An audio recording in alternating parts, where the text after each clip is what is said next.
So this report analyzes crucial questions about the current state of telecom infrastructure in the country and what is required to ensure a future-ready telecom workforce.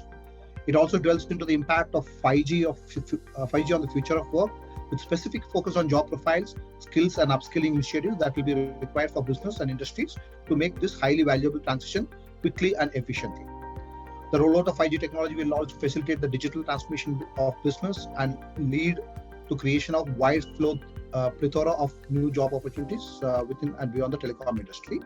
And there are a few of the top narratives that I would like to highlight. There will be a steady increase in jobs created and requirement for upskilling in telecom and allied industries due to the rollout of 5G. The second is that the primary impact will be on telecom and allied industries to source and place a larger number of better skilled workforce to implement and launch the upgraded network. And we are also expecting to see a lot more jobs being created even in the other industries also for the adoption and implementation and maintenance of faster and quicker internet connections. Predominantly, if you look about, we are talking about major adoption in the cybersecurity space as well as in the IT space. That's what we are looking at.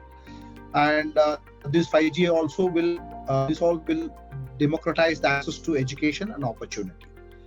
These are the few narratives that I also would like to highlight, which has come out of this report.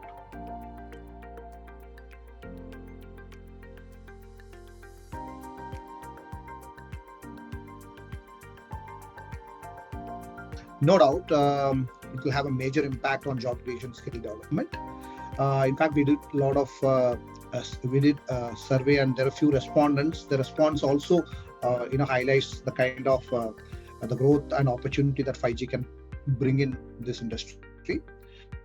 Okay, so the responses survey on the impact of job creation over first year are quite optimistic, very optimistic, I would say. Out of the total respondents, we have 46% of the respondents' opinion that the impact of 5G rollout on job creation would probably be between 61 to 80%. And around 26 and 20% of respondents have mentioned the impact would be between 21 to 40% and 41 to 60% over the next 1 year. Similarly, there is a positive trend in terms of impact on job creation over the next 3 years. I'm not talking about 3 years here. 40% of the police are of the view that more than 80% 5G rollout impact job creation in the country. So to envision 5G in the next 5 years, it is very important to understand the growth opportunities and existing resources for any organization. So close to 50% of the respondents are of the opinion that the rollout of 5G would definitely impact 81 to 100% of job creation next 5 years. Similarly, 28% of the participants in the poll mentioned that it would impact job creation between 61 to 80%, which is pretty significant if you really compare to today's scenario and the next 5 years. And also the cloud infrastructure engineers are the most voted skill and role requirement, with 71% of respondents mentioning as one of the roles required for 5G application. Cyber security and data science are close second and third with 69 and 62% respectively. Why I'm telling is that the cloud infrastructure plays a major role in 5G because the speed matters for accessing the data from the cloud, right? Today, you have an infrastructure in office and we use the office infrastructure, or we use the office VPN infrastructure when you work from home, right? We never, there is no significant speed that is available in the current scenario for accessing very crucial data or latency sensitive applications today from home.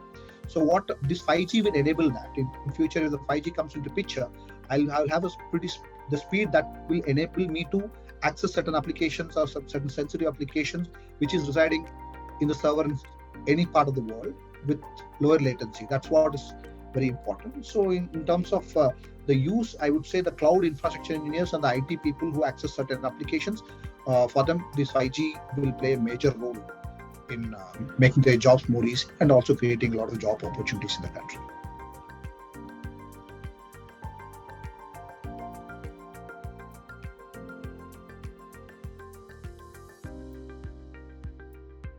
What we do is that we hunt for resources as and when the requirement comes in. Okay, so if you really look at this point of time, 5G is growing. So if you really see there are two operators in the country who are largely betting in 5G, and the third operator is getting to 5G in a little slower way. However, in order to implement 5G, it takes quite some time. Though the infrastructure for 4G is already in place, for 5G needs some time to be built, and also massive investment and operational expenses are associated with 5G. So telcos are pretty cautious about investing major amount and how to get the return of investment for the 5G implementation that's going to do. So in that case, what happened, the kind of requirement that's coming in today is not much, I would say, at this point of time, but definitely while this report says there will be a lot of opportunities for upskilling, there will be a lot of opportunities for new jobs in the market, when this opportunity increases, definitely there will be a lot of sourcing requirement that comes to us for identifying right resources for cybersecurity space, right resources for IT space, and right resources for certain industries, right, who can deploy 5G for certain monitoring purpose. So when this requirement comes into picture, definitely we are all ready to get into the battlefield and get the right resources for the organizations. So that's how it is currently. But yeah, currently based on whatever experience we have, we source people with the requisite skill sets based on the current technology. And what I would like to say is that we have enabled ourselves to cater to the future technology, that is 5G. That's what it is.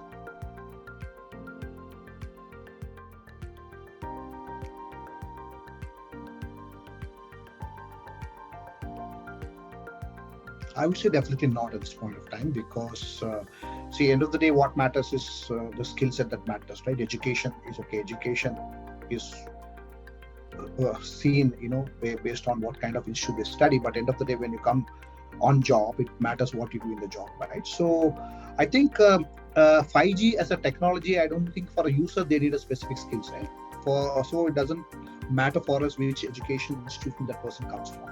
However, we are very certain that the person who we are going to find as a resource for our customers has right knowledge about the technology, at least at this point of time 4G, and upgrade or upskill himself to understand what 5G is all about and what are the use cases of 5G and what are the scenarios that 5G can be, where 5G can be implemented and experience, right? So we look at the specific skill set based on the capability of the person, but definitely not based on the specialized education institutions, because it's not a rocket science for anyone, for the users, for using 5G as a technology.